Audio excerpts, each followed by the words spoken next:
Hugo não se importa, digo, Hugo Mota, deu corda ou não para os golpistas durante o motim na Câmara dos Deputados? Será que ele negociou alguma coisa? Será que ele negociou anistia? Impeachment do Xandão? Tudo isso a gente vai falar agora no Plantão do Meteoro.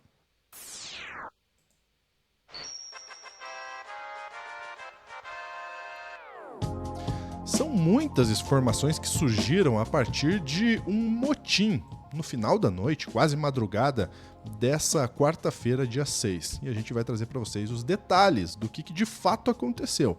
Pedro Zambarda está aí na tela com a gente para trazer informações, bastidores, opinião e muito mais. Vamos lá, Pedro.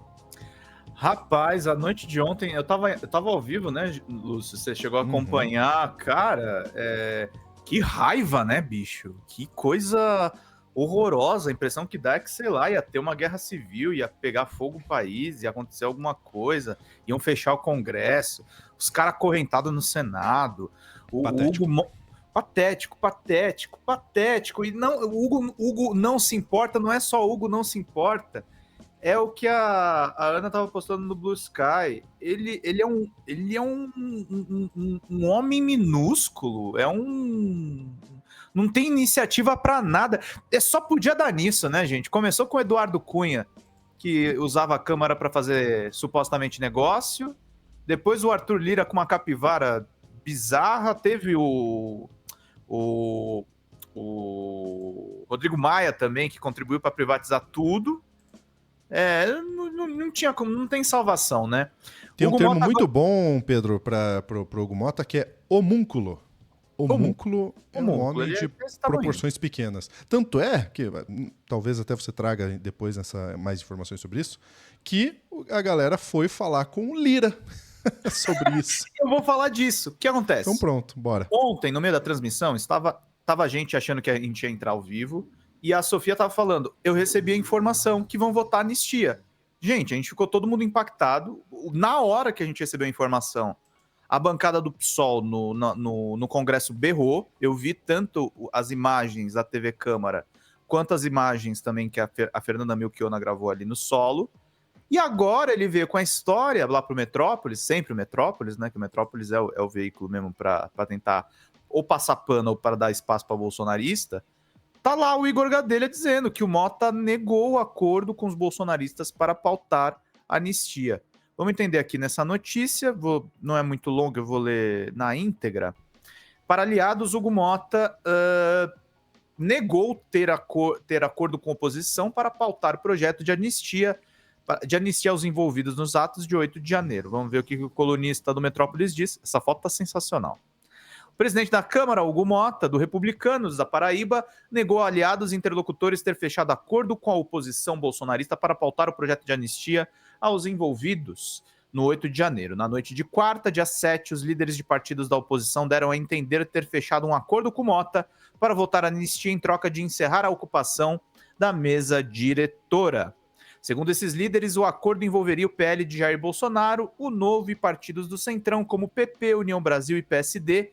O acordo previa ainda a votação do fim do foro privilegiado. Com quem conversou após a confusão, no entanto, Mota negou ter se comprometido a votar a anistia a interlocutores. O presidente da Câmara disse que o acordo foi só entre os partidos. Procurados pela coluna, líderes da oposição admitiram que Mota não fez qualquer compromisso. O acordo foi apenas entre líderes em busca de apoio para tentar avançar com a proposta. Ô Pedro, lembrando, né? PP e União Brasil, base do governo. Por que eles estão com o ministério, Lula? Por que eles estão com o ministério? Que partidos são esses? Aí vem o UOL e conta a história justamente que você acabou de falar, Lúcio. Reportagem da Carolina Nogueira, Felipe Pereira e Amanda Freitas.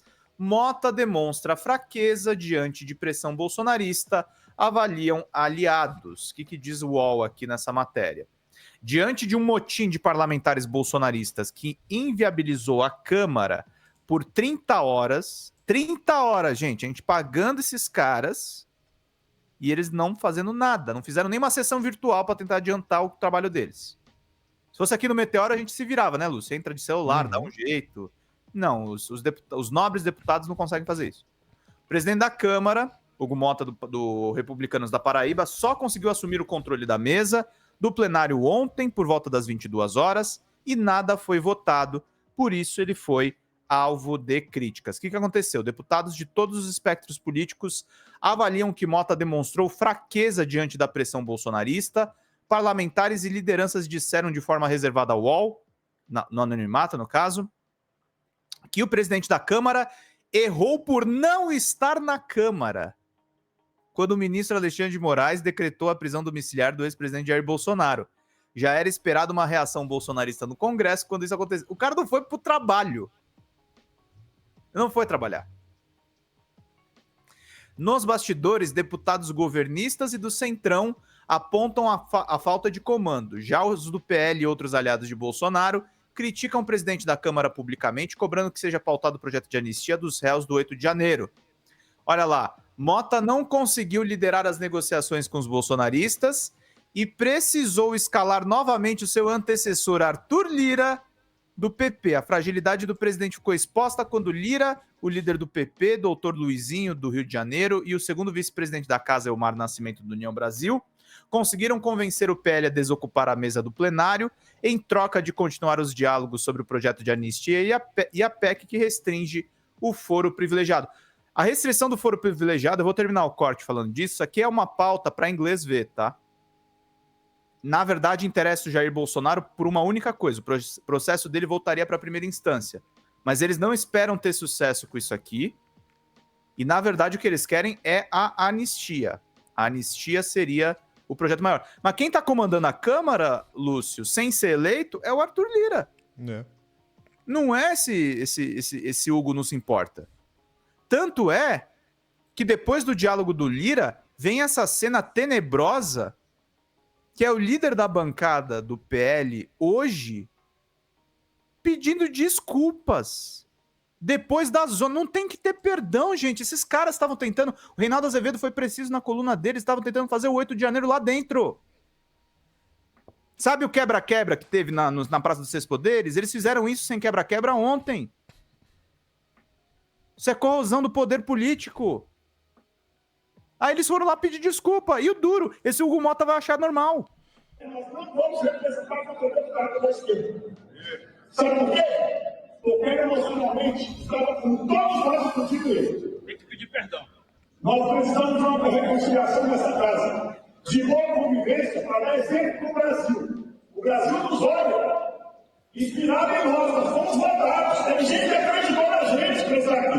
O Brasil vota inspirado em nós. Ó, o Sargento Farrur, a Bia Kicis, que não consegue explicar o negócio da ONG Gamer, o Marcel Van Hatten, que estava sentado na cadeira do presidente. Eles são exemplo para o Brasil. É uma cambada, gente. Vamos lá. Nós precisamos pacificar esse país. Ao apelo que eu faço aos meus colegas, agradecendo e pedindo desculpa a todos agora. Se em algum momento eu fui delicado com alguns dos senhores ou das cidades. Nunca foi minha intenção. Viu, Brasil?